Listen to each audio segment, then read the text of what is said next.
Good afternoon, everybody. This is Umayas Nair, Regional Director, ASSOCHAM Southern Region. I welcome everybody for the virtual meet on global value chain, backward and forward integration, and welcome you to the session on Karnataka session on global value chain creation through global supply chain for manufacturing industry in the state of Karnataka. So I take the pleasure in welcoming all the speakers today.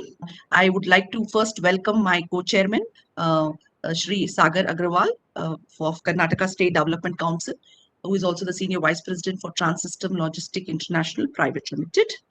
I would like to welcome Shri Karthi Prabhaskar, who is the Deputy Managing Director and also Chair for Logistic Committee, ASSOCHAM's Southern Region, and who represents from who's the Deputy Managing Director from KW India. And I also take the pleasure in welcoming the other panelist for the day, Mr.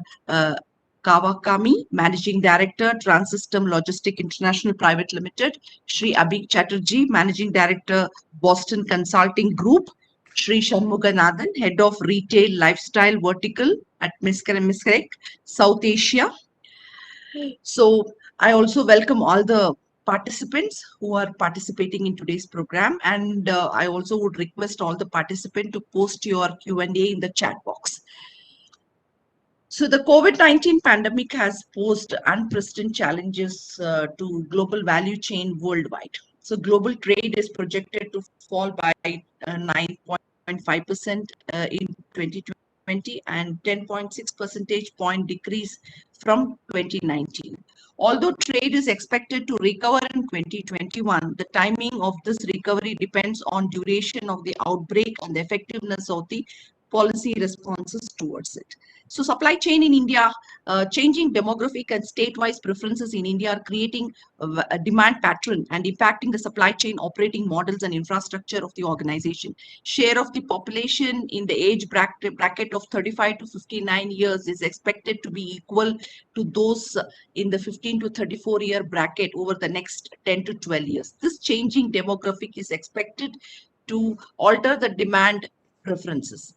So there are a lot of, during this pandemic, we could see that supply chain, in fact, had taken a major important drawback for many cities because every state has its own COVID restrictions.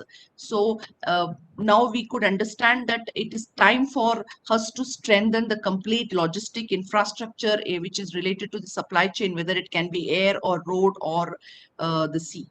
So I will not take much of the time. Today's session, we have wonderful speakers from different organizations who are the leaders in supply chain, who will be in fact presenting on a different topic related to the global supply chain, how to strengthen it, and what are the emerging trends happening up in this particular area, and what is in for India, and what are the changes we can bring in to, if or what are the recommendation we can take it to government if this particular industry has to improve upon. So I would not take much of my time. I would like to pass on the floor to our chair, Mr. Karthik Bhaskar, who is the chair for Logistic Committee, to give more brief about this program and why is it important, and what is in for today for all the participants. Over to Mr. Karthik Bhaskar. Thank you, madam. Thank you for your opening note. And good afternoon, everybody. Good afternoon, distinguished guest, panelists, and all the attendees. As explained by madam, today's topic would be global value chain through global supply chain. It's very important as we all see the global economy and commerce. Dynamics are changing, not only pre-COVID, post-COVID, and economic trades are becoming borderless. What it means is there is completely a changing in the manufacturing side globally, shifting of bases, again, trade practices, country regulations. There are a lot of things shift of manufacturing, for example, from China to India. Similarly, trade would be expected to migrate China, India to Africa in the near future. So it's become more important now to build a value through our supply chain process as it's become more borderless with each country operating in a multiple countries model. It's very important that our supply chain is becoming robust and we compete with our global competition. With our Prime Minister vision of Make in India strategy for manufacturing in India, supply chain excellence would play a pivot role in creation of value for all manufacturing companies in India to compete with our global competition. This is very important now due to pandemic situation, how companies adapt to build a digital process in this dynamic environment and build a business continuity process to keep our supply chain going. The basic process of our supply chain are plan, source, make, deliver, and return. So basically, these are the simple steps, but then how as a company we are mitigating our risk in terms of our supply chain, build it digitally, and how we manage these environmental changes which are also impacting the whole supply chain and keep our business going. If we have a right supply chain process digitally, definitely to help organization thrive and manage our business effectively through helping better collaboration and information flow, improved quality control, higher efficiency rate, keeping up with the demand, shipping optimization, reduced overhead cost, improved risk mitigation, improved cash flow. Uh, our ability to optimize inventory across the entire supply chain can lead to a significant efficiency and improved customer service. So these are all set in the global perspective because, as I said, the commerce is becoming borderless. So opportunity to reduce complexity may be found through product design, delivery methods, and supply chain segmentation. So these are all integral part of this value chain which we create across the supply chain.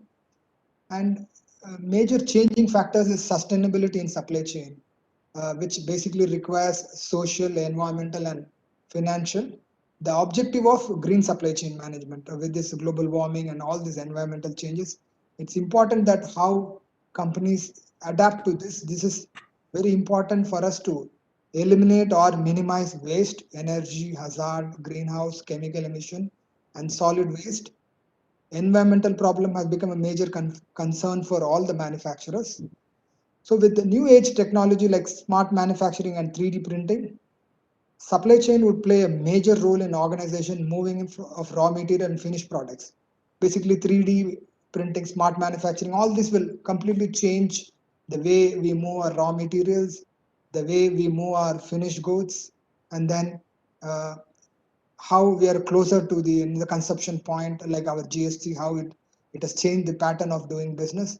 Similar, all these changes in technology will also drive us towards our supply chain closer to the consumption point and to the consumers. So it's very important that each organization align our supply chain model towards a global competitiveness. This will definitely help us to manage how we look at our supply chain for the future. Quickly, a small one slide on this. Basically, what I was explaining in terms of supply chain, we are seeing basically the support activities on the top is about firm infrastructure. This is about how do we create a value chain across the organization in firm's infrastructure. This is the portal model, management, finance, legal, planning, human resources, professional employee relationship, performance, appraisals, technology development, integrated supply chain, real-time sales information, procurement, real-time inventory, communication with suppliers, purchase, suppliers, and materials. So these are compounded with the primary activities of a supply chain, which is like inbound logistics, which consists of real-time inbound inventory, location of distribution facilities, trucks, material handling, warehousing. The second primary activity would be operations, standardized model, access to real-time sales and inventory system, then outbound logistics, basically finished goods, order processing, full delivery trucks, marketing and sales. These are important support functions in terms of pricing, communication, promotion, product based on community needs, low prices, and services delivery, installation, repairs, greeters, and customer service focus. So basically, this is how our value chain model looks at it. With this context, I stop my slide here, and then I would like to thank all the panelists for joining, taking the time and joining for today, and sharing your thoughts on the supply chain. Thank you, madam, and over to you, madam. Thank you, everybody. Thank you, sir. Thank you very much. In fact, I would like to announce that Minister couldn't join the program today. He had an high command call, and he just called me today morning, and he had asked that to share the complete the presentation of today's program to him, and also the recommendation that we are supposed to we can recommend from ASSOCHAM the recommendation for this particular industry, so he can definitely take it further. So this is about it. So the floor I will leave it to Suvin. Suvin, you can take it further on it.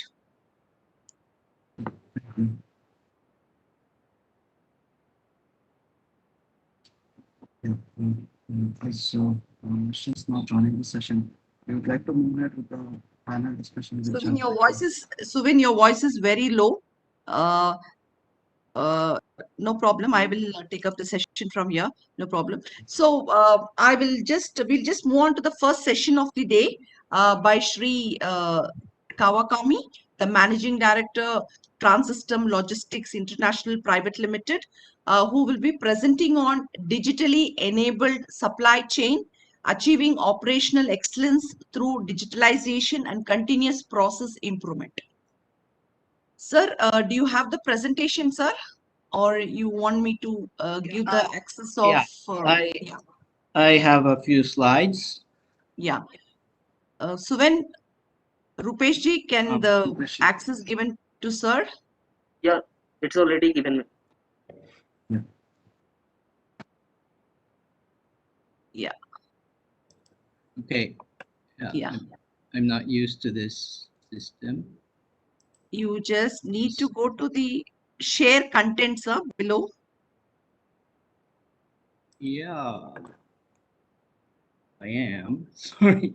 Is it working? I guess it's working now. Yes. One second. No, we couldn't. No? You need to share it. No, we couldn't see you. We can see your video. Really? Yeah. Display.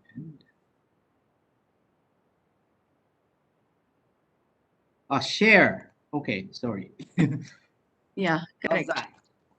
Yes, we can see it. Yeah. Yeah, we could view it. Yes, perfect. Screen. Yes, it's perfect. Okay. So the floor is to you, sir. Done. Sure. Okay, thank you. Okay. Thank you. Good afternoon, everyone. My name is Yosuke Kawakami. I come from Japan, so I am Japanese. And I just arrived in India just several months ago, the end of last year.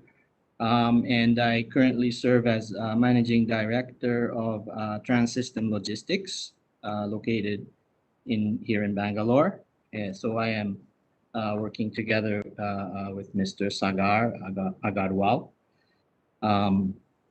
So although most of my career before coming here, I have been in the logistics industry, several different parts of the world.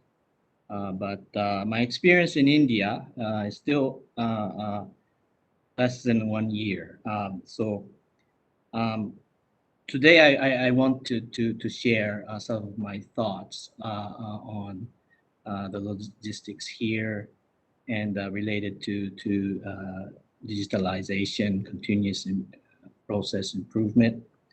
But I do have very little experience here. So very humbled to be invited on this occasion. Thank you very much. But first of all, I wanted to start from explaining a little bit about my company, TransSystem Logistics. Actually, TransSystem Logistics International is the official name, but I'm a little embarrassed to say international because we're still not that international. It's only international because one of the shareholders is coming from Japan. Actually, what we do is we're specializing in providing logistics services in the automotive sector within India. So primarily we serve Toyota here in Bangalore, and we do their inbound, outbound, after sales service parts, a little bit of warehousing, all kinds of services for them. And we base our work on the principal values, such as Kaizen, which how we call continuous improvement in Japanese. And also we pursue the lean, just-in-time, and SQPC, placing priorities in the order of safety, quality, productivity, and cost. These are all values that Toyota has established as their global standard. And from then on, we have been expanding our customer bases to other automotive clients by applying those same principles. So, but today, the topic given is about the supply chain and my thoughts on the impacts that the recent trend of digitalization can have to it. As we all know, managing the supply chain involves coordination between various functions, such as sales, purchasing, production, and distribution, in order to supply the products at the most efficient way. But because of my limited experience and also my current position, please allow me to focus on the logistics management part, primarily in India, and my thoughts on the impact of digitalization.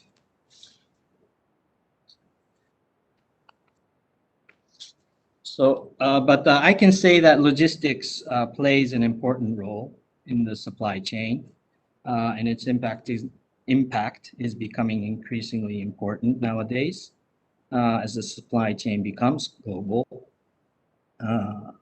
The supply chain has a nature of being vulnerable to various events that can easily cause discrepancies in itself, either by time, by volume, or by resources, and how the information is being communicated among the various stakeholders.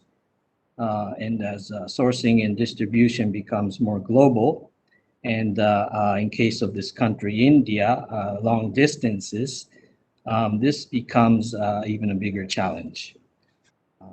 So a well-planned and also flexible logistics network, efficient processes, safe and high-quality execution, good visibility of the goods in transit and inventory, are all increasingly critical in order to achieve optimum cost and good services.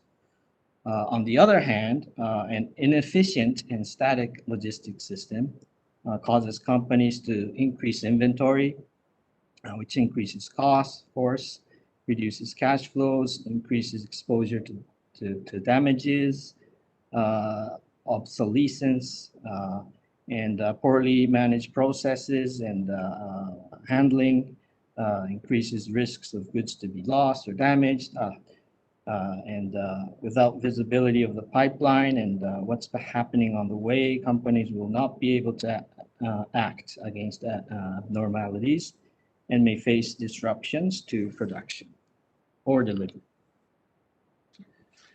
So we face these issues every day. And in addition, now we face the COVID pandemic and also seeing an increase of natural disasters worldwide. The COVID pandemic has showed the importance of an efficient logistics system to deliver essential goods from life-saving oxygen, vaccines, and e-commerce, online delivery services, which support everyday needs under lockdowns. These are all supported by digital technology.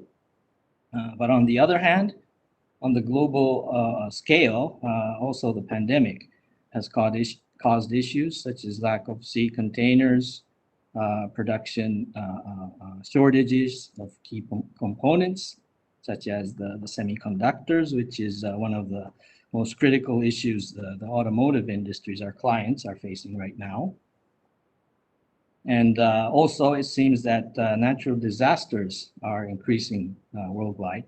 Accidents, as in the case of the Suez Canal, most recently disrupting logistics on a global scale. So these factors has amplified the fact that such things happening somewhere in the world could cause serious inefficiencies and disruptions to the supply chain. Next. So here are some of the major challenges we are facing every day in logistics management, not limited to, but relatable to India. Number one, infrastructure. Road transportation being the dominant means of transportation. There are many roads in that condition and often heavily congested. And I do understand that more roads are being constructed and becoming better, but still not enough, leading to inefficiencies. Usage of rail for cargo transport has been, I understand, been limited due to the availability, and is also resulting in low predictability of lead times. Loading, unloading processes at some of the facilities that we go pick up to are very inefficient and unpredictable due to poor infrastructure. Safety hazards, very much related to the infrastructure, but the general condition of the roads, congestion, floods, non-adherence to basic traffic rules, which are often seen. These are all causes of major safety risks on the road. Actually, many road constructions, which are supposed to help improve the conditions, ironically, sometimes can be a cause of major accidents, as many changes happen without notice. For example, a one-way road today may become a two-way road overnight. I also noticed that in India, there are very limited places to park our trucks safely while on the road. I see many trucks parked on the side of a highway, which causes very dangerous situations, especially when these are not visible, like during the night. Number three, predominance of small unorganized businesses with low profitability to invest in new equipment, facilities, and equipment. So usually financial situations of such small entities are not great, working with very small margins, particularly now with the fuel costs increasing. Many trucks on the road, very old, poorly maintained, together with bad road conditions, can cause breakdowns, which reduces productivity, can cause damages to cargo, etc. So this is the same situation with some of the facilities which are cargoes being stored. And shortage of trucks, truck drivers and skilled workers. This seems to be a global trend, and this type of working under bad working conditions, they are becoming even more unattractive, especially to the young generation, especially for long distance truck drivers who have to work long hours away from home. And number five, sustainability, pollution, emission of CO2 from transportation. This is a serious global issue. And in India, transportation depending on old, poorly maintained diesel trucks on the road. This will not help. I put number six, compliance. Just as an example, we see often on the roads trucks overloaded with freight or people, even trucks with obviously larger trailer sizes than it can drive safely. And although there are many police officers patrolling, I don't understand why these don't disappear. And number 7, customers, shippers mindset. So most of these issues that I already mentioned, I believe is being supported by the customer's mindset, which demand focuses primarily on how cheap you can get your goods transported from one place to another. While the supplier or the distributor may be sacrificing themselves by taking such safety risks, holding inventory, low profitability to pay their workers, and not being able to invest in better equipment.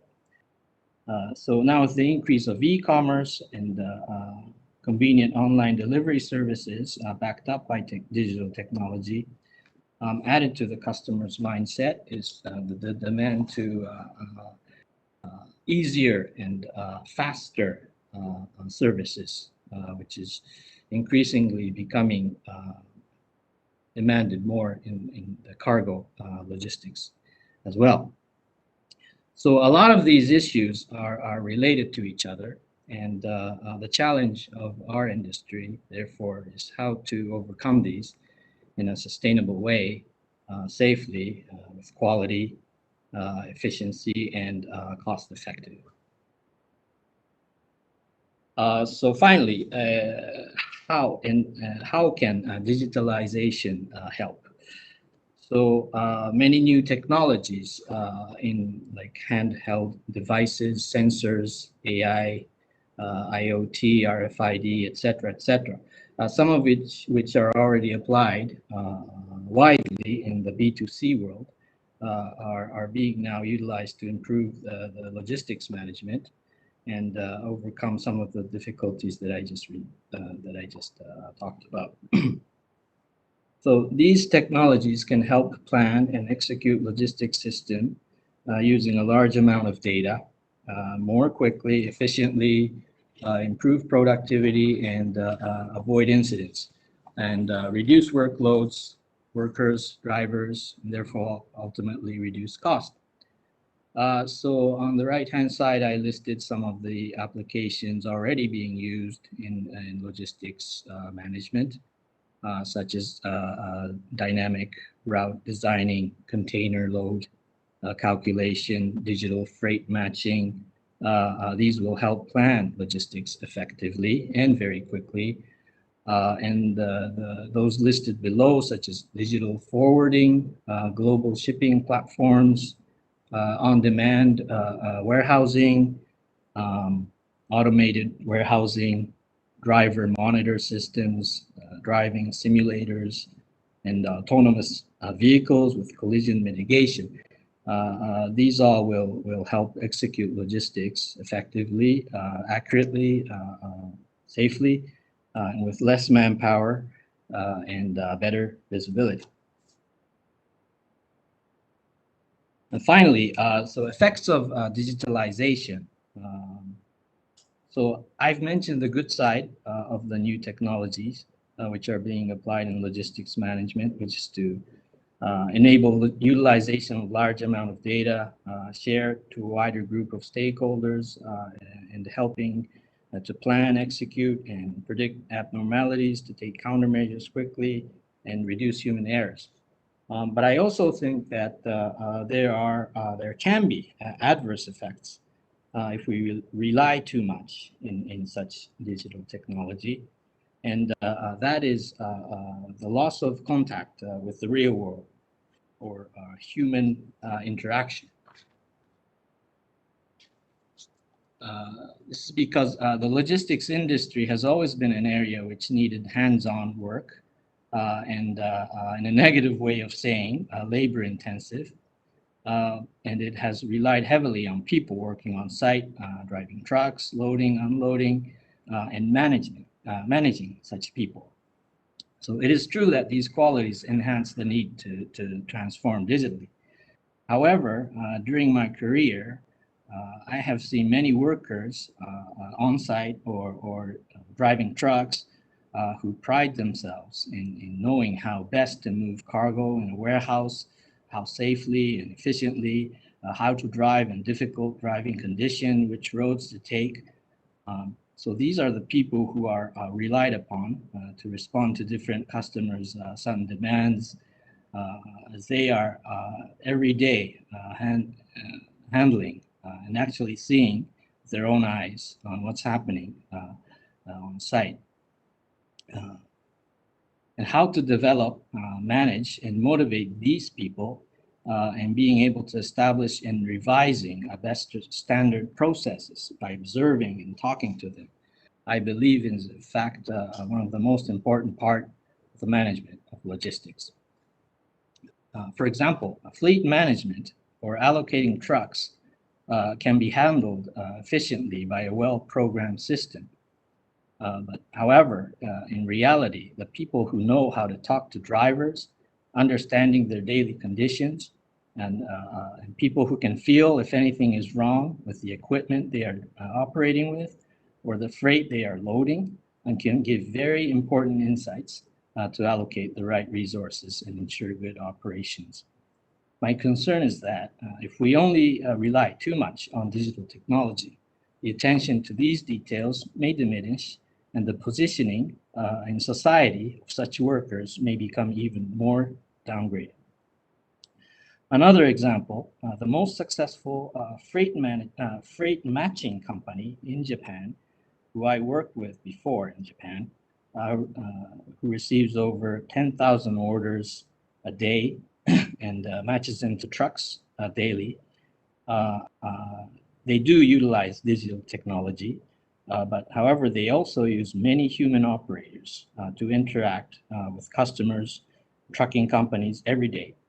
They told me that they value the human interaction because by knowing the customers and the truck owners and their business situation, they establish good relationship with both sides and can understand the detailed requirements of each and do sales activity very effectively.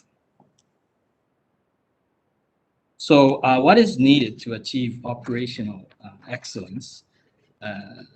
So it is said that in the future of logistics relies on the enhanced uses of digital technologies, and I think so as well.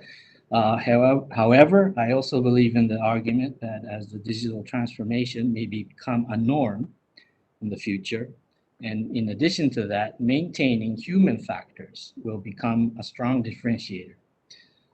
Digital technology can assist to improve the movement by collecting and utilizing huge amounts of data efficiently, like I said, and such amount of data that people cannot handle or reduce human errors. However, there should always be people who know the freight, packaging, their handling, understand the sensibility of drivers and workers moving the freight, the situation of the demands of the shippers and the customers. So, and those people should be able to or assist to determine what different applications would help such conditions and analyze the data captured by technology and help come up with solutions or to troubleshoot the many issues, which will unfortunately continue to happen and as the supply chain increasingly becomes global.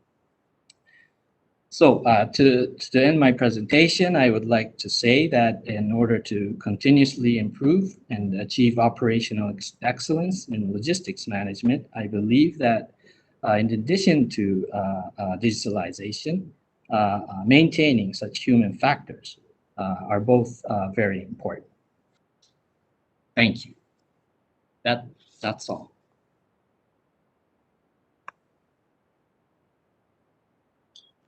Sir, thank you very much for covering the logistics challenges and issues with logistics management. I thank you very much. Now, I would like to call upon Sri Abhik Chatterjee, Managing Director, Boston Consulting Group, to talk on future of supply chains in bionic trends and opportunities ahead. Sir, the floor is to you, sir. Sorry,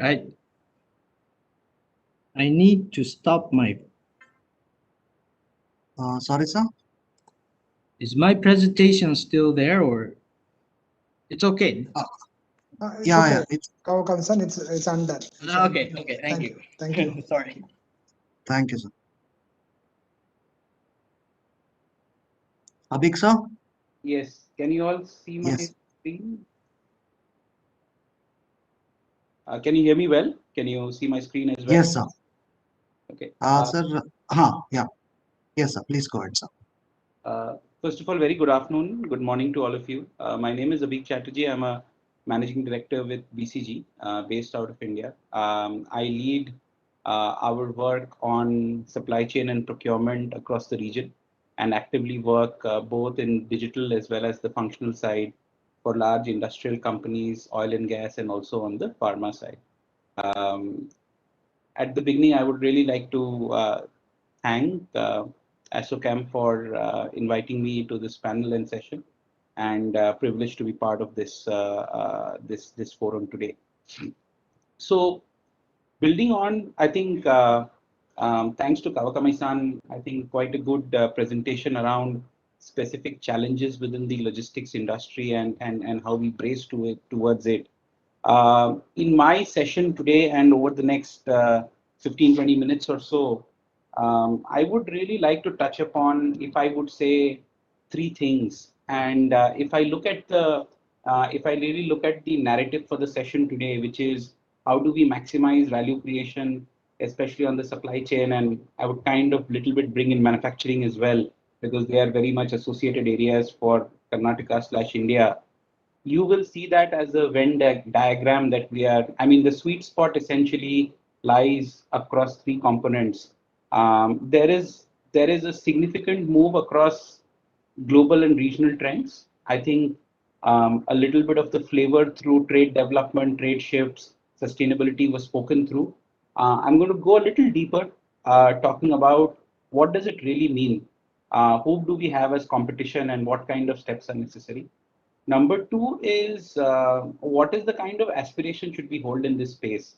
And on this specific point, I think, especially for both Karnataka as a state, India as a country, whilst there would be a lot of different examples, but to me, Singapore stays out as one example to really, I would say, aspire to or kind of learn from. And I'd like to share with the audience here a little bit of what Singapore is doing in a space that is similar and how they have been ahead of this game.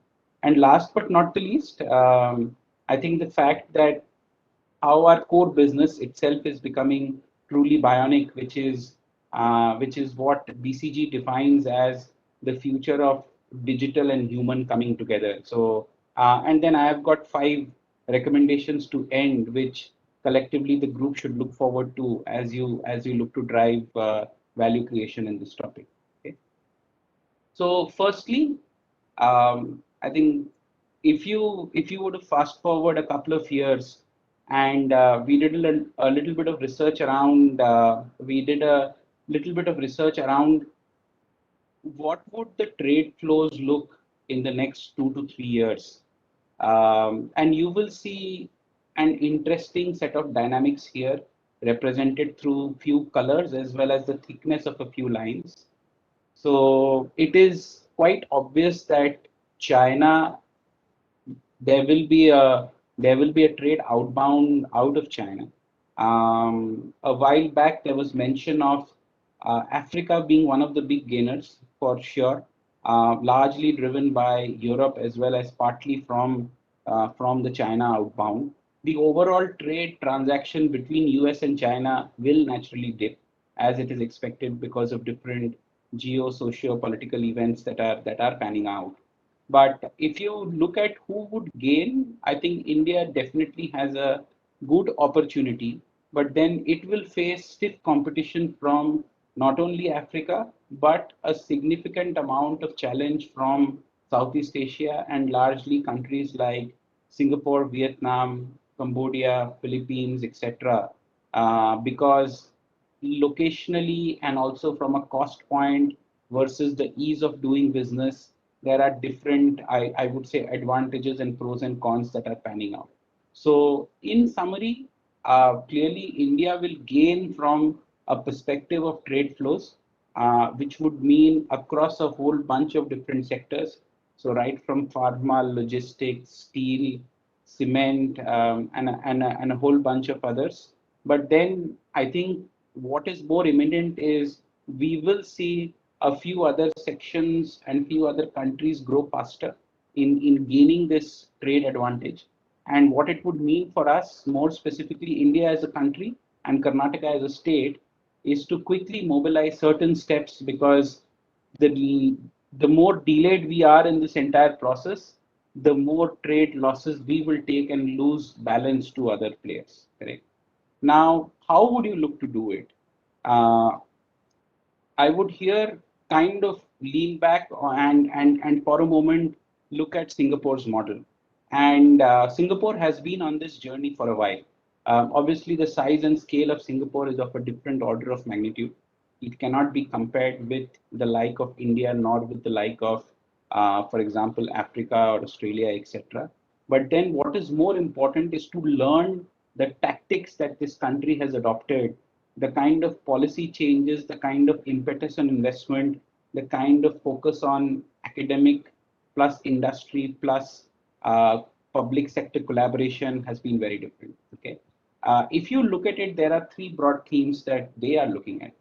There is sustainability and livability, because it is largely focused around keeping the country smart and the country green. And it is just purely not about reducing carbon footprint, but it is also about increasing longevity of people staying in, quality of life, the focus on food. So it's a very holistic concept. Secondly, tech and innovation. And lastly, but not the least, clearly around manufacturing and supply chain as a topic. I'm not going to read out this entire page out to you, but if I pick on a few examples, I mean, clearly significant amount of focus and investment on EV batteries and alternate energy as a topic.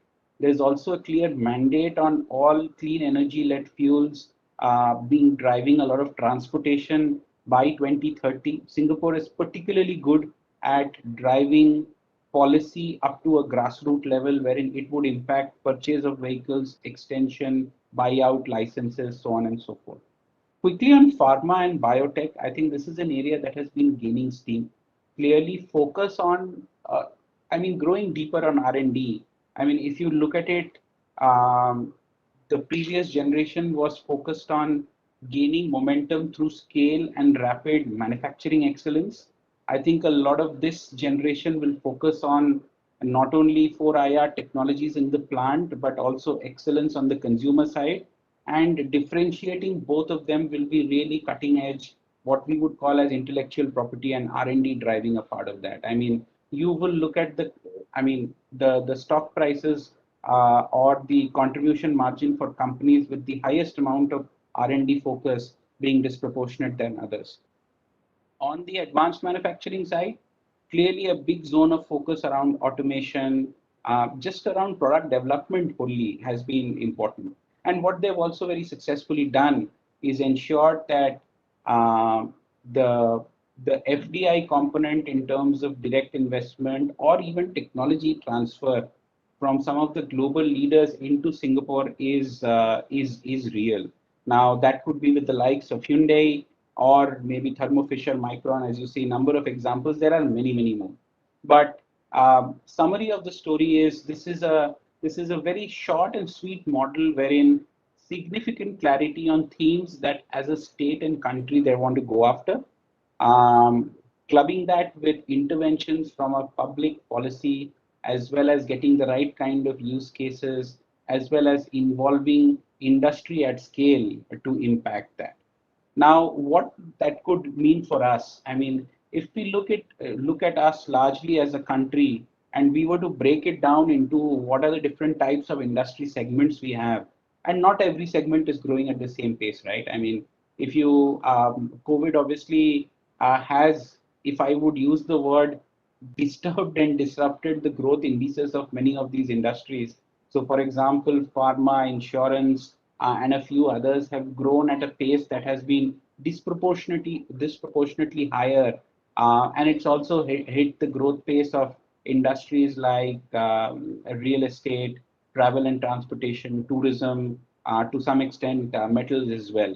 But if we were to break it into two dimensions, one dimension is what I would call on which industries would you really go deeper, both in terms of scale as well as kind of grow your horizon on breadth, and where would you kind of drive new explorations or pursue new vehicles of growth? And obviously, this is just for directional discussion here. Doing something for like this for Karnataka would mean a much detailed and a deeper exercise to say that, okay, these are the industries that we have, this is the forward-looking growth and the trade trajectory, and hence these are the type of industries that we should double down on. But if you were to pick your top 8 or 10, you would likely find some of them. So clearly, surging ahead with pharma and biotech, I think this is an area wherein Bangalore as a region and also the areas around Karnataka, we've got a level of momentum going both in terms of biologics, vaccines, as well as cell-based therapies that could be explored. There is a hub on semiconductors, metal, steel, and also a focus around, for example, food production could be around dairy, perishables, etc. In terms of new areas, clearly, and borrowing a little bit out of the Singapore book, I would say EV, new tech, renewables, batteries will be interesting. Similarly, around solar, photovoltaic, as well as precision engineering. I think there would be a focus on logistics and transportation for sure. I think my earlier presenter did talk about it. And in addition to that, I also see a spurt in around cold chain logistics. I think that will be a new area wherein we will see momentum growing. So clearly, in terms of segments and looking forward to, these are some of the areas that would be interesting.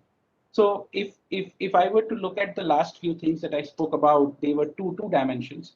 One is a dimension around what is the trade deficit and the movement. The second is how would the industries impact. I would spend a little bit of time on the third dimension, which is how would most of our industry get impacted due to digital. Um, I mean, digital today, unlike maybe 5 or 6 years back, has become to some extent, if I would say, a known commodity. Uh, in every industry, we are clearly aware of the X number of use cases or the Y number of technologies we can apply. I mean, if you look at supply chain and manufacturing, right from, for example, advanced analytics, AI, machine learning, a whole bunch of sensors across your machines, be it static to mobile, fleet, etc. Video cameras for imaging, LiDAR, drone-based surveillance, etc. We are clearly aware of the type of use cases that exist. But the challenge around driving value out of digital still stays very, very real. There are very, very few companies who are being able to really drive top line, and more importantly, at least in our supply chain and manufacturing space, bottom line improvements or overall EBIT driven significantly out of digital. And there are many reasons for that not happening. The future, though, is what we believe is a world called bionic, wherein it is not only about doing the tech right. And as you see on this page, you will see a fusion of three circles. You will see a darker blue, which talks about some of the technology use cases. And they could be a logistics control tower or an intelligent operation center, which will just be focused on turnaround time, fleet availability, capacity utilization, driver safety, so on and so forth. But it is just about being sensing, being more intelligent, and driving closed loop action. Two, for example, digital twins, which is more to really understand how are our assets, how can they be real time simulated, how can optimization flows happen. Two, for example, more AI and heuristic led sales and operational planning, something that we always wanted to do through a set of different tools and applications, but real application on the ground, except for a few consumer goods companies, I think real AI-led SNOP is still, I would say, a slightly distant dream. A big contributor to how to make tech successful, though, is the light blue segment, which is really about the human in the mix, which is about how do you drive adoption, how do you drive functionality and elements and solutions which really the people on the ground will use. It is just not about a shiny toy. It is about driving a new way of working so that as I would say, it is about ensuring in our traditional industrial space, marrying wise with smart. So we always have and will have people who have got significant expertise and experience of the craft, be it logistics, supply chain, planning, procurement, etc. But how do we create that and effect wherein analytics, machine learning can add on to their skill and make it sharper rather than make them feel that we are here to audit you. And the combination of this light blue and dark blue is really about creating that overall uplift around either close to 4% EBIT uplift, inventory reduction. There will be a whole plethora of outcomes, but just to call a few out. So just to summarize and take this to a closure, I believe as we as a country and more importantly as a state look forward to this topic and how could we drive real value, there are 5 thrusts that are necessary. I think number one is we really need to expand we really need to expand our physical infrastructure. So right from railroad, ports, etc. I mean, the competition that we would have, be it in the likes of Southeast Asia or Africa or Australia and others, I think the quality of some of the physical infrastructure is definitely better. There are also huge investments underway. Same is happening in India, but I think that's a prerogative for us to at least start. It then needs to be coupled with what I would say boosting our digital infrastructure, wherein I think we are now at a good position wherein we've got digital payments, cyber security, though is increasingly being talked upon, but then we need to put it to action. 5G is coming, the ability to drive e-commerce will be very, very critical, and especially laying data channels across the entire country, across the footprint. This needs to then get complemented by what I would say a little bit of focus on people and functional side. I think an ability for us to really think about and vision Karnataka as a regional champion for R&D. There are already a number of innovation hubs that a lot of the larger companies do set up in Bangalore and nearby areas. Can that be a fuel for driving it ahead? And also then translating it into our education side, because talent is at the core of all of this. I mean, today the entire engineering science is around doing tedious work, doing repetitive work. How can that narrative be changed with a flip around innovation? Because today students are driven away from core mechanical, manufacturing, logistics, or those trades into more AI, machine learning, computer science. I think it is needed to fuel that energy back, wherein the best talent can be focused towards some of these areas. Then only would there be hunger and then investment as well. And lastly, about us positioning Karnataka as really India's intelligence control tower, because we would be like that lighthouse, thinking about data, thinking about technology, and be that place through which all of the entire domains of supply chain and value unlock can happen. So I will just pause here, and happy to gain any questions. And thank you again for the opportunity to speak in this forum.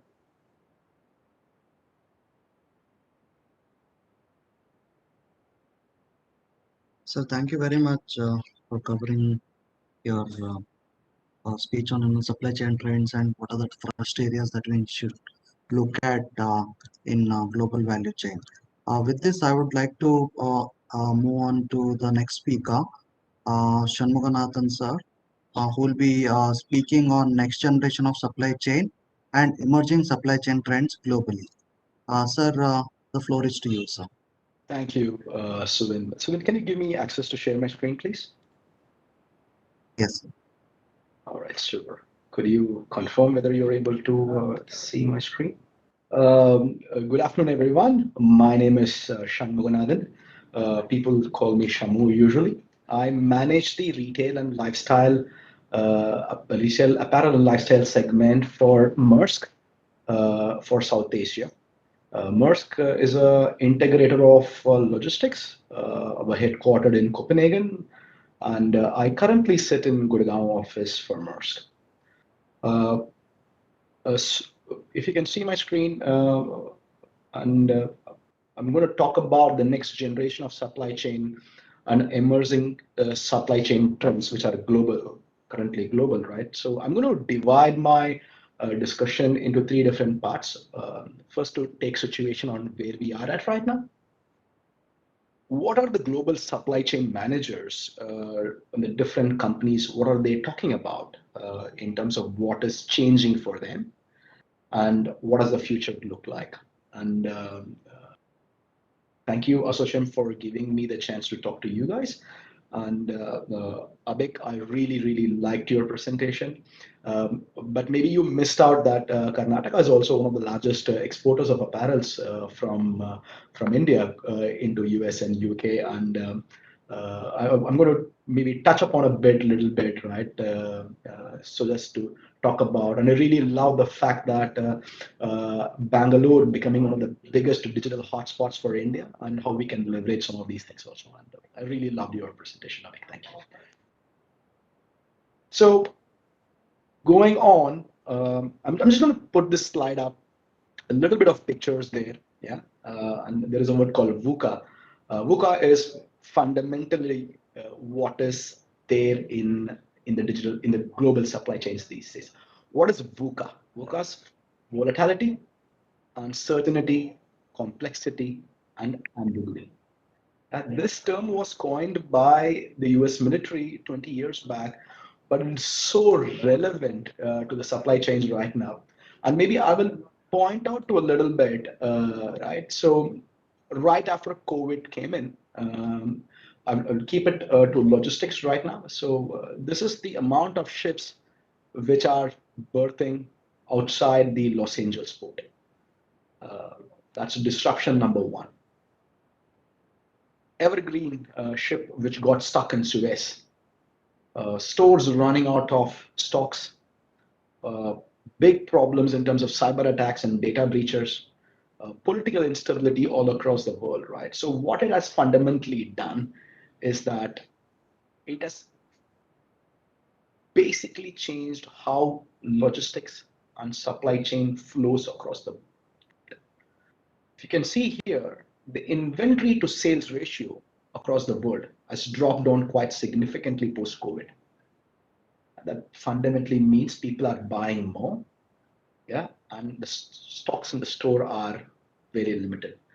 And what has happened in terms of disruption, and Kawakami-san spoke about this one, right?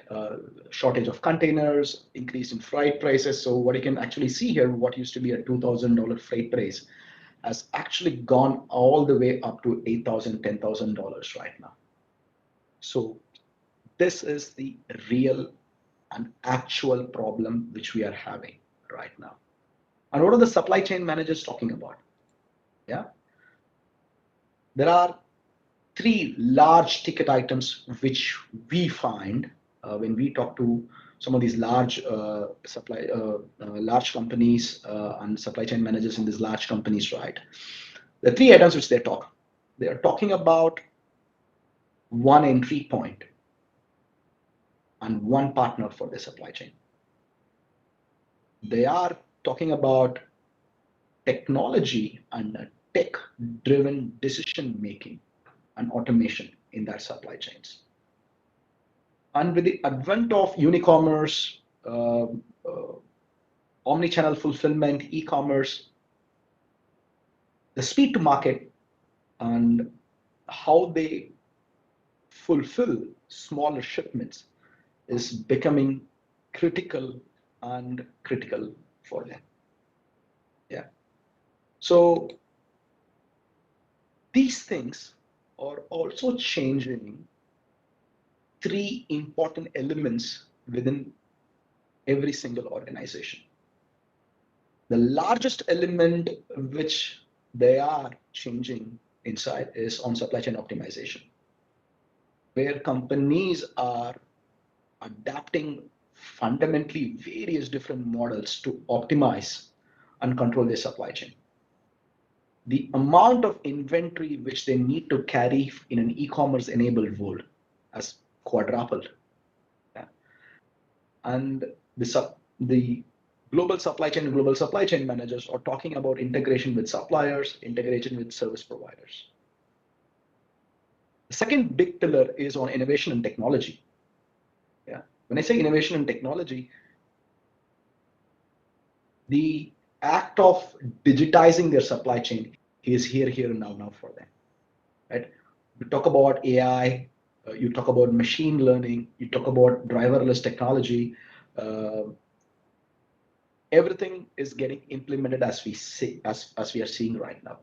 The most important thing which we find is on how important it is for these large customers and large supply chains, and how agile they can be and how nimble they can be. Okay, and more importantly, which is coming to the third big item, right? How resilient they can be. What we are undergoing is a huge black swan event, right? And these black swan events, while it has its own problems, it is also opening up quite a lot of doors for a lot of these companies. When I say it is opening up quite a lot of doors, there is also a newfound interest in India, and there is an rapid expansion of consumer markets in Asia and India, very, very specifically. Okay. We also see a very steady shift of manufacturing shifting from Asia into Southeast Asia and South Asia. Yeah. And they are also needing to comprehend with the younger generation, the Y2K generation. So that generation is also talking about sustainability. So they are talking about ethically sourced goods. They're talking about recycling.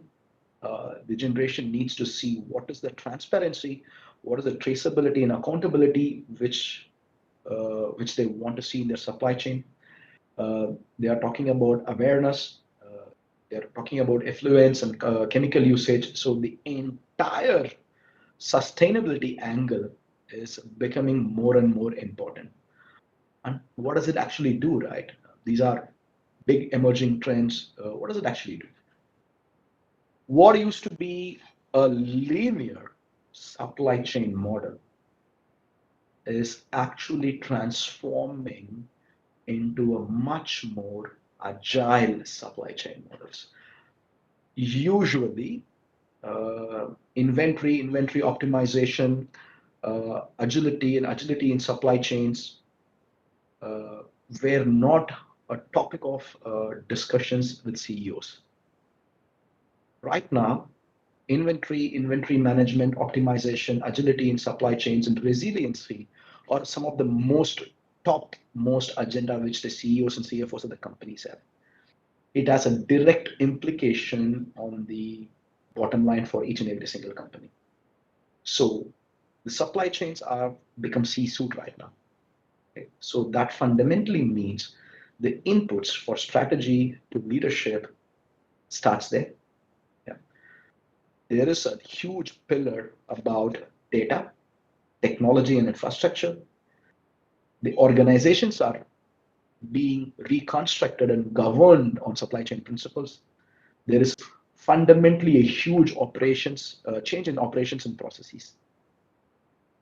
So the supply chain framework, what used to be a straightforward linear model, is actually changing into a much more agile model, not only because of COVID, okay, because it is also being driven by technology and a complete paradigm shift in technology in supply chains. So I've put in quite a lot of data points here, but what I would like to pick up is on a few of these things which I have highlighted in red color. Yeah? And these are the things which we see as Maersk, which our customers are asking, and which we are also innovating. Yeah. So our customers in their supply chain they really want to see end-to-end transparency. So when I say end-to-end transparency, we are talking about people needing visibility right from sourcing of, let's say you take a pair of jeans, right?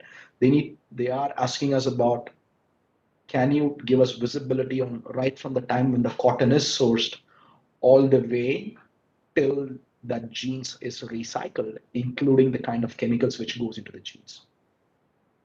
The second thing which they are talking about is dynamic pricing, yeah, which is fundamentally, we are talking about index-linked contracts. We are talking about dynamic route optimization and stuff like that.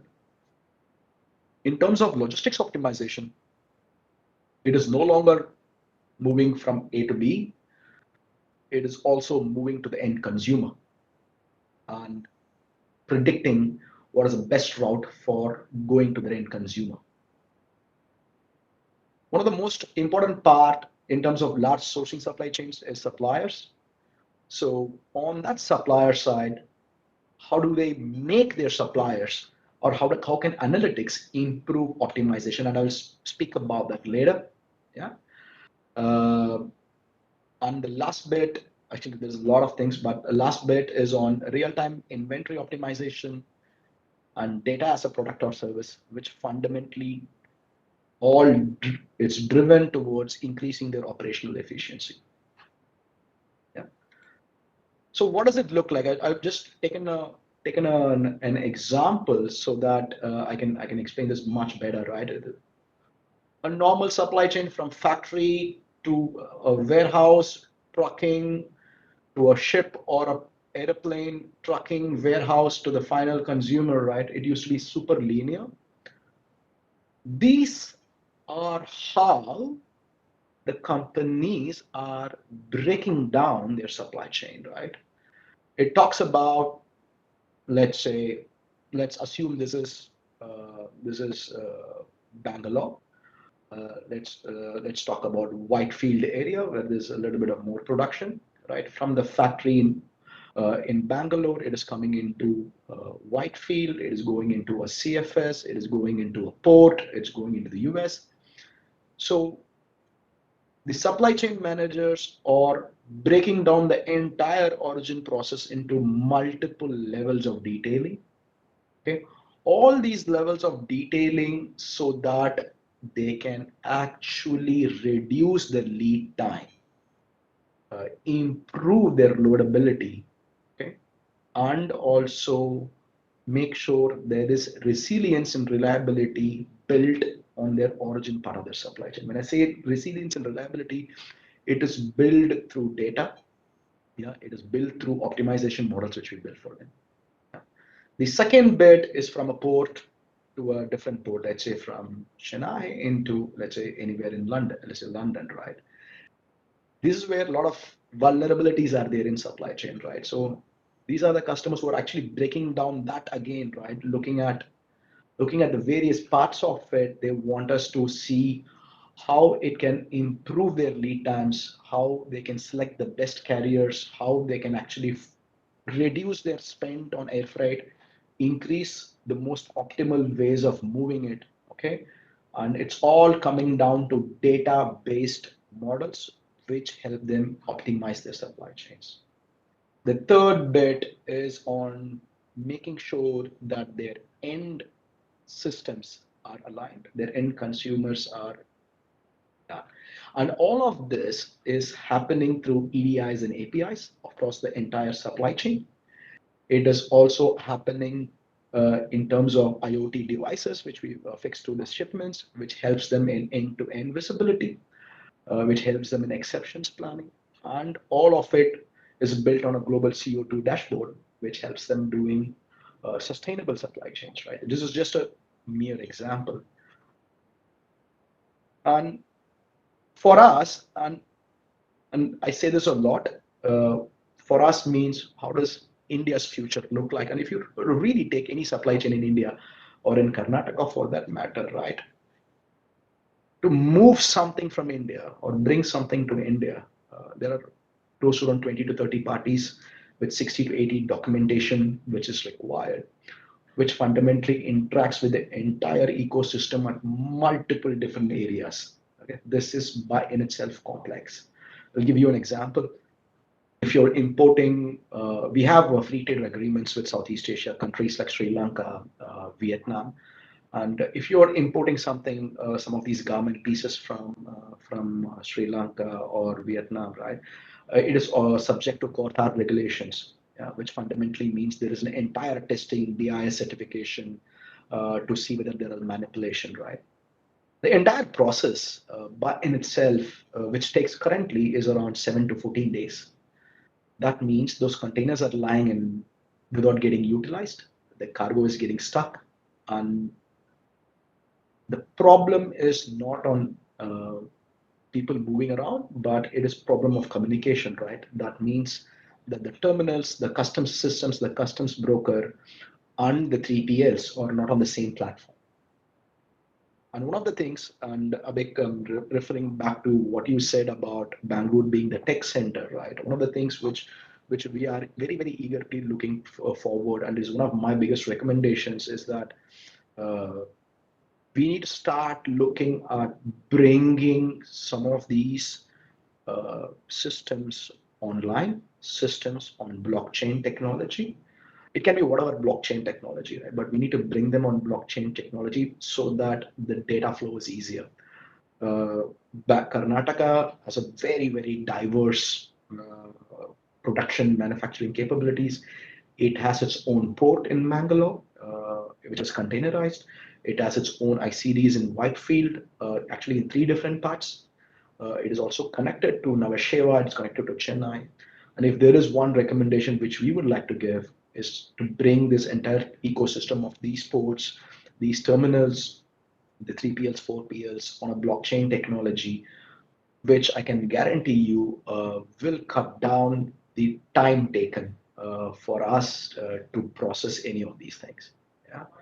And for me, just going back a few slides, right? For me, visibility, digitization, and transparency are becoming the needs of the supply chain managers for the future. And for us, if you're not able to imbibe this specific technology, it's going to be problematic for us in the long run, because we will not be able to meet our Honorable Prime Minister's vision of making India one of the largest manufacturing areas in the world. Thank you so much. And if there are any questions, I can take it right now.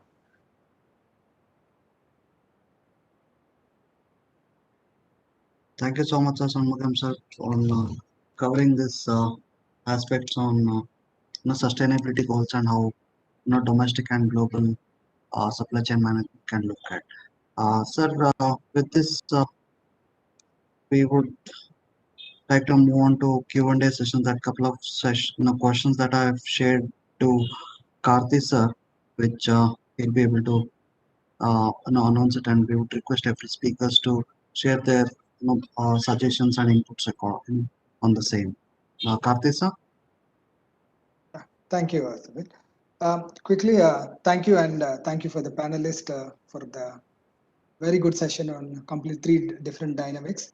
I'll start with Mr. Kawakami. Quick question, sir. Thank you for your clear thing on continuous improvement plus operational excellence is equal to digital transformation plus human factor. You've touched upon social imbalance and then loss of contact. Only quick point from the industry perspective in India. Can you share a little bit more about SQPC, safety, quality, production cost? How do you see from, because Japan is always known for this, and then how do you see this from the Indian manufacturing context? What do you want to tell all the manufacturing companies in India? Mr. Kawakami-san?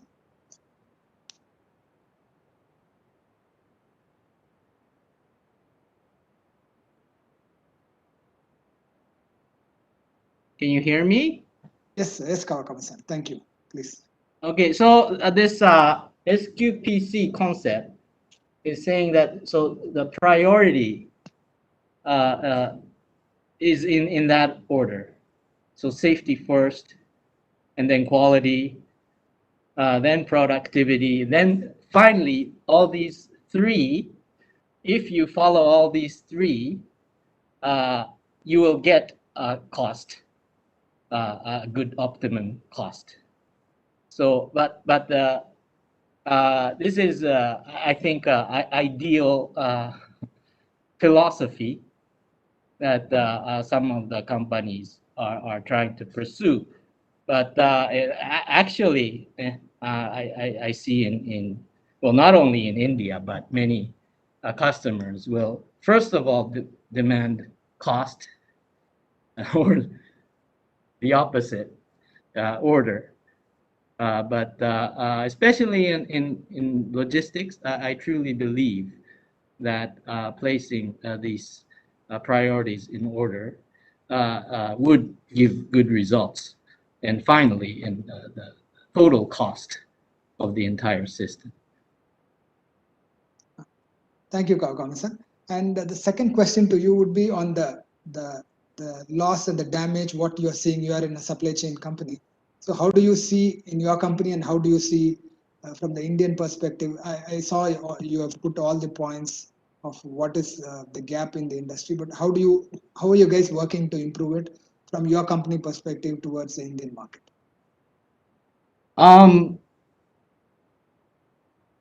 Well, that's a very difficult to answer. Well, we put a very much importance in the quality of the services, as I mentioned just before, and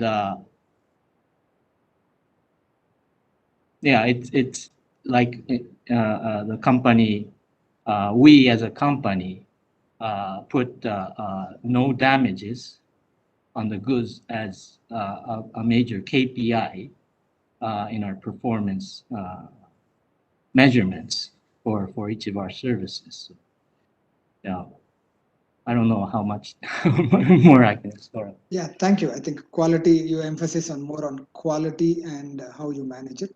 But Kawakami-san, my experience, I've been with KW-san for almost 18 years. My understanding from Japanese culture and Indian culture, Japanese culture, you don't see it as a freight or a cargo. You see it as a human, and then you try to work on it, which we have to learn in India, because we're also working on a lot of components. Thank you for that.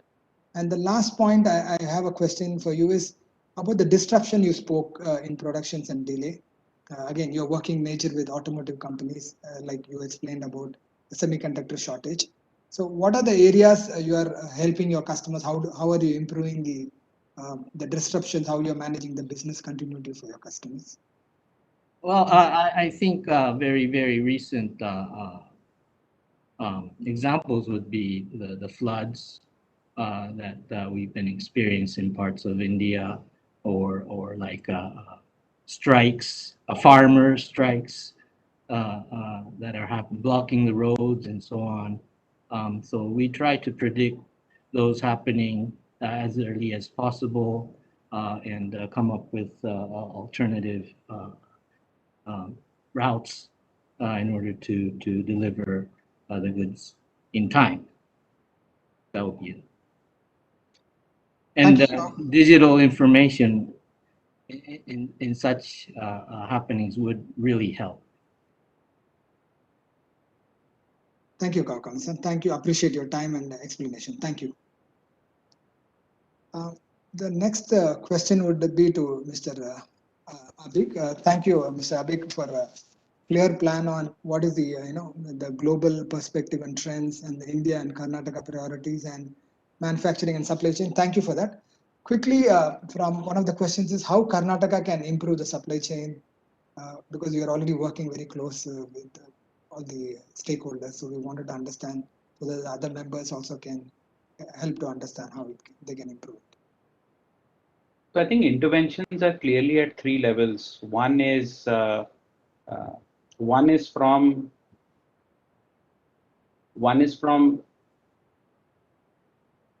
clearly driving ease of business and policy shaping. I think today we are at a point wherein the state becomes a platform for others to come thrive, and then the state also grows with it. So I think that symbiotic relationship from a policy perspective becomes very important. That is number one. And I think from a state of Karnataka perspective, we have taken the right steps ahead.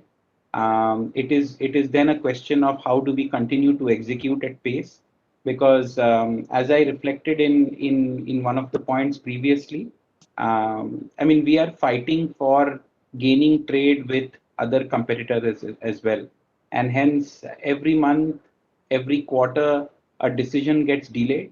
Uh, I'm sure very soon we can peg it to a dollar number in terms of how much we would have lost to competition. So that is number one. Number two is, I think we are fortunate in Karnataka to have Bangalore as a hub wherein the digital, I mean, it's been the seat of digital and technology for us in the country. I mean, all of significant large organizations, thinkers have emanated out of this place. I think for us to push the innovation agenda and position Bangalore really as the true silicon hub, which can translate IP and R&D into value, and not only in terms of dollar, but also impacting the quality of work, the quality of life, and it's almost like wanting to uplift Bangalore, Karnataka to a level of life and level of city or state, which, for example, Singapore operates at today, because that will be a win-win for everyone. And point number three is around the focus on grooming that next generation of talent and embedding that into the academic side. I think today there is a disproportionate focus. I mean, in fact, if you look at India, some cities are synonymous to certain trades and functionalities. For example, Bangalore to tech, Bombay more for the financial sector, etc. But I think we have to figure out a way wherein, and we will see a lot of Bangalore becoming a net exporter of talent of tech. I think we have to figure out a way wherein Bangalore can retain a lot of that good talent, and also develop a mechanism wherein institutes around Bangalore and within Karnataka are then incentivized to work on really these cutting edge innovation topics, and they can then contribute back. It is easier said than done. It needs interventions, large scale changes, and it will be time consuming. But I believe these three interventions are necessary if we need to progress as a pace to achieve the vision that we believe we want to outline. Thank you, Mr. Abik. But from my experience staying in Bangalore, what I've seen last 5 years, honestly, from a logistic perspective, we are a freight forwarding company. Last 2 years, post the pandemic, we have seen a clear connectivity to the airport. We never had those kind of system. Now we are connected to BIAL, all the IT systems in BIAL, example. We are connected to most of the major airline for all our EDI-based connectivity to the airline. We are connected to the shipping line now. So a lot of things are happening and it's moving towards that direction. So next question I had for you was, I actually really like the way you put, based on the Singapore model, what is the area of interest where Karnataka can improve based on pharma, semiconductor, food, and the future industry as well. These were all very useful for all the participants. One important point I wanted to ask about the bionic chain was, how do you see that the practical implementation down the ground, considering there is a lot of gaps in the way the systems are, and then the concept is very good, and then definitely will help all the manufacturing industries. But how do you see a reality in implementing it? I think great question. See, we will never have a perfect world wherein the best of tech will have the best of people, will deliver the best of value. But I think in this moment of perfect storm, there are many organizations who are, so it's like cooking that fabulous sambar, right? Every household figures out that right recipe, and every household loves to cherish it, correct? And it would be very different. So and back to that, what I would mean is, we at BCG run a survey across the world called as a digital acceleration index, wherein we identify companies on being successful in digital by how much of value they can create and how much scalability of that value that it leaves behind. And there often it is not about how mature are your backend systems. So pure value creation is just not proportional to the best underlying MES operational technology or drones you may fly or blockchain systems you may have. I think it's an optimal mix of being able to have data coming out of systems that you believe you can capture and drive that to value. More importantly, developing solutions and enabling the people on the ground and for the management teams to take smart calls on. And hence, even within India, there are a good number of organizations who are perfecting this art of maximizing value within the chaos setup that is there, wherein some plants would have systems, some plants would not have. SNOP is part broken and part systemic. They all are getting to a point wherein there is at least a base hygiene level of tech. Some of them are getting into more AI ML and real AI ML, because today everyone talks AI ML, only 5% of them really do AI ML. And I think those who do will just disproportionately reap value. And I think that is where management teams, top down, along with teams on the ground, working and finding that, if I would say, perfect sambar recipe for themselves would make a difference. And then you would chart your way in terms of value, in terms of usability of solution, and in terms of clients and customers appreciating you for whatever you are serving out to them. Thank you, Mr. Avik. Again, the last question is to Mr. Shanmuganathan. Your presentation was perfect in terms of VUCA and all the other parameters of linear to agile. Only one quick question from everybody's mind would be the industry in terms of pricing you shared, I think. So how does that look at the stabilization of the market in terms of sea freight and the pricing going up? The way it looks like it's very important for all the manufacturers. How do you see that stabilizing in next couple of years? And what are the other challenges you see in terms of supply chain on from the Maersk side? How do you see that price and the market adjustments? See, till the global travel is opened up,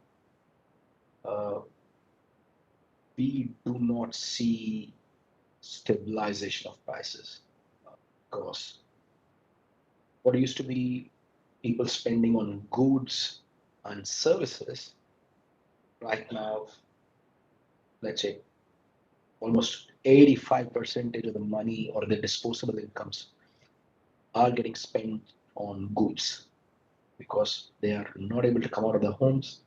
The pandemic is real. Not everyone is completely vaccinated. So that fundamentally means a lot of money spent on goods. I'll give you a classic example. You go to any furniture store right now in the US or in Europe, the waiting time is almost 3 to 6 months if you order a chair, right? You are working from home. So it's an accelerated problem.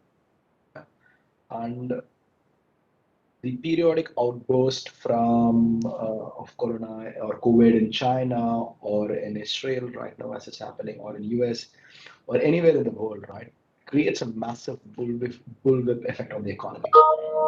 Let's say an economy specifically on the price increases. Right now we have a problem in the Ningbo terminals. Yantian went into a problem 5 weeks back. There is a problem in Suez Canal. Right now we're seeing a build-up of inventory in the mid of US. Congestion in the ports is real. Australia is having some problems. So every small change in supply chain or every small change in an external environment, what it fundamentally means, a ship which needs to berth on a specific time period does not berth. Yeah, that means that the reliability goes down, the containers are stuck, and the prices are going to go up. So price is always going to be a demand-supply equation. Right now, the demand is high, the supply is low. That's why the price is high. Almost all ships are in service right now. Almost all containers are in use right now. Yeah. So, and we don't see that changing or coming down or coming down to the old normal, right? At least till mid of 2022. Yeah, and a lot of factors are there. It starts with vaccination, starts with opening up, starts with not going through any more disruptions like COVID outbreak in Ningbo terminal, COVID outbreak in the Beijing airport, COVID outbreak in Los Angeles, COVID outbreak in Israel. All these smaller problems in ports and infrastructures has a much larger bullwhip effect on the economy in terms of prices. Thank you, Mr. Shanmugam. Very well said, and thank you. Appreciate your time. Thank you, everybody. And Madam, over to you, please. Thank you. Sir, thank you for taking up the Q&A session and taking perspective from each speakers. Now, I'd like to invite our co-chairman Sagar Agarwal sir to deliver the closing remarks of the session. Sir, over to you, sir. Thank you, Shobin. Good afternoon, all. First of all, I would like to thank ASSOCHAM Karnataka team for organizing this excellent learning session on global supply chain. On behalf of ASSOCHAM, I would like to thank all the learned speakers who, despite their busy schedule, agreed to participate in this webinar. I think this has been a very good webinar to learn about the challenges industries facing currently in their supply chain management, best practices of overseas countries, and the way forward. I hope ASSOCHAM members would be immensely benefited by this interactive webinar. From my point of view, major takeaway being, like say, as we know, efficient supply chain management translate into lower, or rather should translate into lower cost of goods sold and establish a unique leadership position through continuous improvement and driving growth eventually.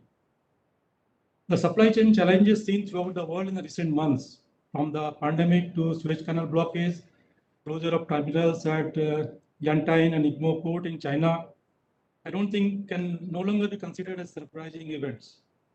There are numerous issues over the past 18 months that have highlighted the fragility of global supply chains and their impact, most of them covered by our learned speakers, Mr. Balaguru, Mr. Chatterjee. Uncertainty in managing inventory has been growing even before the pandemic. If you remember, as a geopolitical tension affected trade between US and China, the US also has a trucking strikes.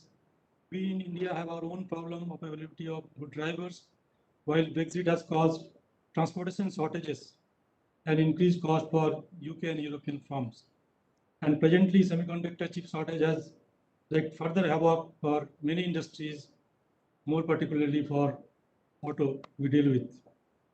These problems now need to be treated as a new normal in supply chain and inventory management, and we have to look forward to see the way forward. This has been created an urgent need for companies to adapt to a higher level of supply chain uncertainty. It has made agile supply chain more critical than ever, as rightly told by one of our speakers. While many firms have begun adapting by holding higher level of safety stock, this increases inventory and storage cost, tying up valuable capital that could be put to the better use elsewhere in the organizations. Then what is the way out? Today, balancing the competing priorities for holding just enough inventory to avoid plant production shutdown while reducing inefficient capital and storage cost is a crucial part of supply chain management and one that cannot be overlooked. But in order to do this, companies need new solutions that can be both increase their visibility through better data and bring improved access to efficient capital. As with many things, technology will provide the greatest opportunity for supply chain transformations and competitive advantage, and there is much proven recently by the none other than our Indian dairy farm company Amul. I think most of us may be knowing that Amul during this pandemic, by using their resources efficiently by end-to-end utilizations of its supply chain, increased its revenue during the pandemic, where other dairy industries reduced the productions to cut down the losses. And as rightly said by Kawagami-san, with human factor, they took care of their workforce as well as the ground level too. I think one thing has come out from this webinar very clearly, that going forward is the digitalizations and human factor. As pointed out by Mr. Chatterjee by bionic chain and Mr. Balaguru by end-to-end digitalizations. Besides that, in our opinion, to meet SCM challenges, industries need to consider a number of steps like uncover and address the hidden risk, identify the vulnerabilities like chips and sensors, etc., diversify the supply base, keep safety stock for critical components, take advantage of process innovations like automations, new technology, and not the least, revisit the trade-off between product variety and capacity flexibility. This besides digitalization. But of course, it varies from industry to industry. When the COVID-19 pandemic subsides, maybe another year or two, the world is going to look different. Manufacturers worldwide are going to be under great competitive pressure to increase their domestic productions, like make in India, grow employment in their home countries, reduce or eliminate their dependence on sources that are perceived as risky, and rethink their use of lean manufacturing strategies that involve minimizing the amount of inventory held in their global supply chains, as mentioned by one of the speakers, like 3 to 6 months waiting for a simple chair. But yet many things are not going to change, like consumers' behavior. Consumers will continue to want low prices, and firms won't be able to charge more just because sourcing is happening from the home market at higher cost.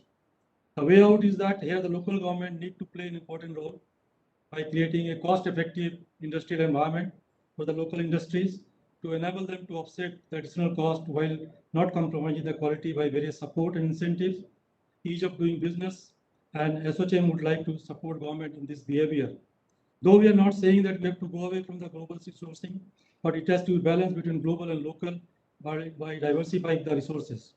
And the challenge for companies remains that we'll have to make their supply chain more resilient without weakening the competitiveness, because competitiveness is the thing which is going to stay whether we like or not. With this, I would like to hand over the session to Uma or Subin. Thank you for all the panel speakers. Thank you for your timing. Thank you all. Sir, thank you very much for delivering the closing remarks and highlighting the outcomes of this program.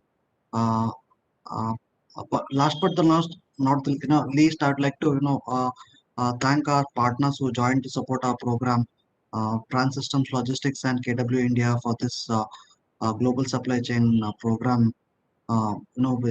With ASSOCHAM. So I would like to thank all the speakers who's taken out their time to join and share their perspectives about global supply chain. With this, I would like to sign off, sir. Thank you very much. Thank you all. Thank you. Thank you, Mr. Bhaskar. Thank you, sir. Thank you.